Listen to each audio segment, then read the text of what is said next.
আসসালামু আলাইকুম। বিসমিল্লাহির রহমানির রহিম। অজুর মাসালা।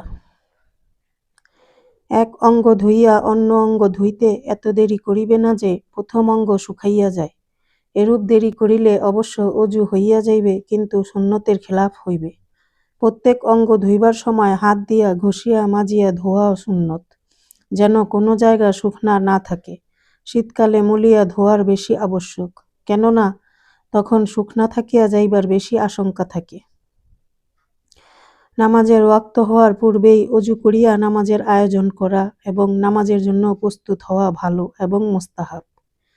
একান্ত ওজর না হইলে নিজের হাতেই অজু করিবে, অন্যের দ্বারা পানি ঢালাইবে না। অজুর সময় অনাবশ্যক দুনিয়াবি কথা বলিবে না, বরং প্রত্যেক অঙ্গ ধুইবার সময় বিসমিল্লাহ এবং কালেমা পড়িবে। পানি যতই বেশি থাকুক না কেন, এমনকি নদীতে অজু করিলেও জরুরতের বেশি পানি খরচ করিবে না। অবশ্য এত কমও খরচ করিবে না যে অঙ্গগুলি ভালোমতো ধুইতে কষ্ট হয়। কোনো অঙ্গ 3 বারের বেশিও ধুইবে না। মুখ ধুইবার সময় পানি বেশি জোরে মুখে মারিবে না। ফুঁক মারিয়া পানি উড়াইবে না। মুখ এবং চোখ অতি জোরের সহিত বন্ধ করিবে না, কেননা এইসব কাজ মাকরুহ এবং নিষেধ।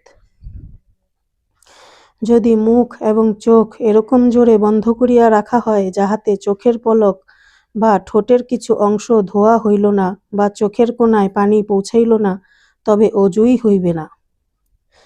আংটি, চুড়ি, বালা যদি এরকম ঢিলা হয় যে সহজেই উহার নিচে পানি পৌঁছিতে পারে, তবুও সেগুলি নাড়াইয়া ভালোরূপে খেয়াল করিয়া উহার নিচে পানি পৌঁছানো মুস্তাহাব।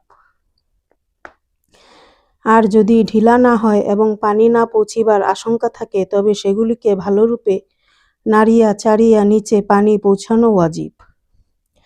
নাকের নথ চুমগিরও এই হুকুম যে যদি ছিদ্র ঢিলা হয় তবে নাড়িয়া পানি পৌঁছানো মুস্তাহাব।